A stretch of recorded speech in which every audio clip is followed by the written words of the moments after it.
Hey everybody, it's Kelly and I wanted to create a video with you sharing why I am obsessed with creating my damn good ideas and why I'm obsessed with sharing that journey and insights and what I've learned and what I've failed at and all the things with you is so that you could share and create and be that best thing you want to be and do that thing that you just are so obsessed about all the damn time and pay your bills doing what you love and grow and be online and sell what you want to sell and live your ideal life. Like, do all the things, make that impact, that positive impact that you're really desiring to make, how to do all the things. So I wanted to bring it back a little bit because I might get a little juicy in the eyes, just warning you, because this is very near and dear to my heart. But I'm going to bring it together.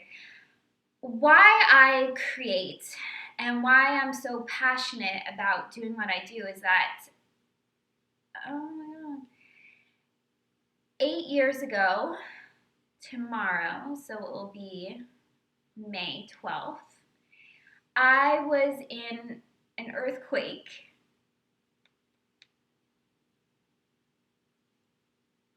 I was in an earthquake in Chengdu, China, and it was really scary, and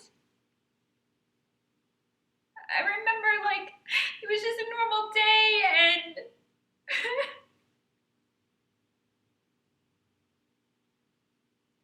I was just, really feeling like I was living abroad, and it was the second time I lived there. I felt like I was really starting to get acclimated. I had friends. It was my lifestyle. It was where I lived. I felt very grounded, ironically, there. And I was wishing a friend off who was going to be traveling, and we were eating hot pot polgul, which is really popular in that region.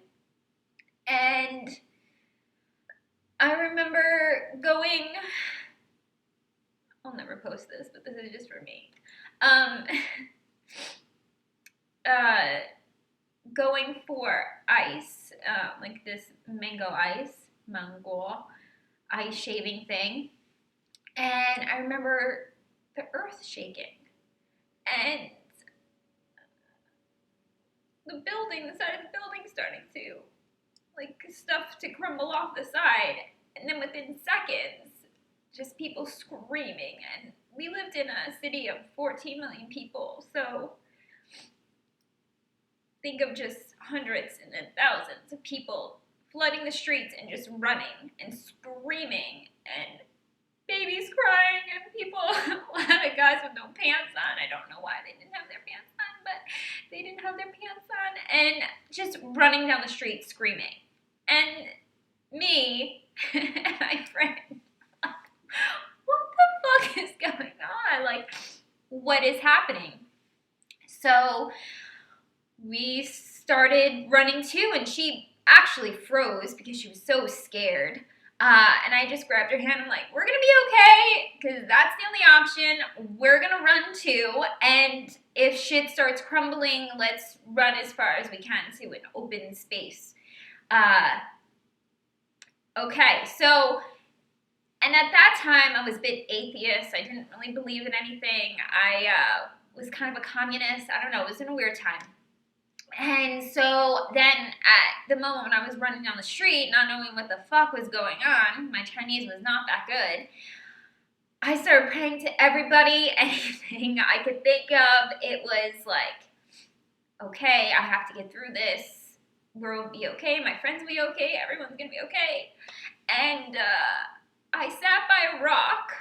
We ran to a field and by her apartment, and we sat there, and we couldn't get through to anyone. We couldn't get through. I tried calling the U.S. Embassy in Chengdu. Like, okay, maybe they know. Oh, shit, phones were down. And I just prayed, and I prayed for 4 hours, like, straight, that if I lived, and if my friends lived, that I would dedicate my life to helping people and helping them do good in the world and live their dreams. Like, that was it. Like, no bullshit, no nothing. That if people want to do good in this world, that I will devote myself to helping them do it. And that would be my good. And that would be my thanks for being saved and having my friends be okay. Good news, I lived. Thank you, everybody. And my friends were okay and everything was cool where I was.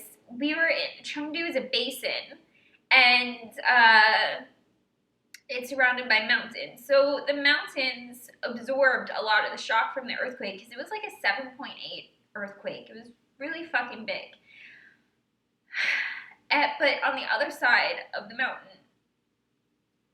a lot of kids died, and a lot of schools went down, and hospitals, and people lost their only kid, and the government did not totally transparent of what the count really is, and so we don't really know, but it's high, like close to 100,000 people, a lot of kids died, and I just remember being like, holy shit, like life is so short. Life is so, so short that don't fucking waste it on bullshit things that you don't care about. It doesn't fill you up or it doesn't make you happy. Like, there could be an earthquake tomorrow and shit goes down. And I feel like it's so much better to go down doing what you love than being alive and feeling like shit and doing shit and not fulfilling your thing. So, the moral of my story, with tears and all, is like, do your thing.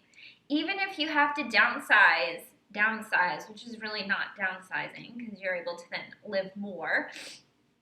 You don't need that many things. You need good food, water, a safe place to live, be in a studio. I lived in a closet in the East Village. I lived on a little farm in Astoria, Queens. Like, I live in downtown Las Vegas, which is more affordable for entrepreneurs, I think. And I live well here, and I walk everywhere. I don't have a car. But for me, downsizing or living more within my means, I'm actually able to pay my bills doing what I love and doing good in the world. And, like, that's, I think, the coolest fucking thing. More than a fancy, smashy car or a watch or a bullshit thing, whatever it is, there's things in your life. If you're not yet at that point where you're able to do what you love and make money and pay your bills and keep growing and growing, you need to check in. If that's really what you want to do, then you can do it. We have the internet, we have technology, we have social media. Like, there's so much cool stuff. And I know I've been more like behind the scenes and more on the underground stuff. Really, if you've heard more about me or heard my story or know what I do, it's probably because I know you in person. Because I started off as a blogger and testing out my thesis using marketing and creativity for social good. And I've been more behind the scenes after I sold my blog and just helping grow a new business that is taking off, which is really cool, and launching my new website and all that good stuff. But if you've met me, you've heard my story, and that's really cool. But really what I want to do now is getting this message more out there for like the new people who are just coming across me and my story. It's like, guys, take a chill moment and really check in. What can you let go of? What can you be like, you know what, fuck it, let's do this. I want those types of people to be coming to my site, to getting my resources, to learning my tutorials or any sort of content I put out there, because I really want to help you do your fucking thing. Create that damn good idea. You know, create that idea that you've been thinking about all the damn time, that you dream about, that you wake up in the middle of the night, you know, thinking about it, writing it down. I want to see that come to life, because I know if you're watching this and you watch through my sappy story, that you too could resonate with that, and there's something inside of you that you have that moment that makes you like break down because it's so real and so raw for you. And you have that. You have a life purpose. You have a soul contract. You have that thing. You already have it. So it's time to create it. Like, don't waste any more days not doing what you want to do. Like, you can do it with the right tools, with the right insight, with the right people by your side. You can do it 1000%. I'm able to do it, and if I can, you can for sure, without a doubt, because I'm dyslexic. I didn't do that great in school. Colleges, no one would take me except for a community school. I had to work up for it.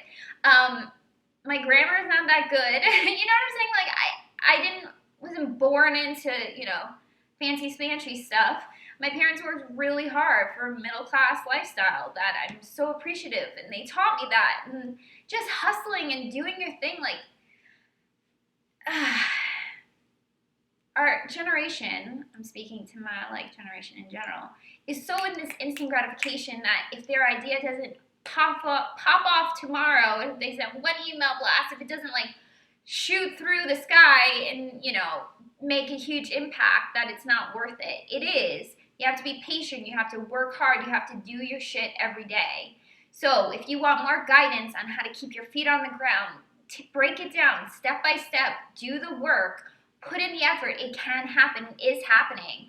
And I'm creating this community-based economy of all the different brands and businesses and people that I work with that are creating products and services, and now working with each other and collaborating, and we're doing it. It's happening.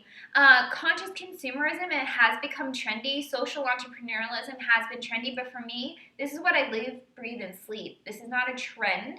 This is my thing.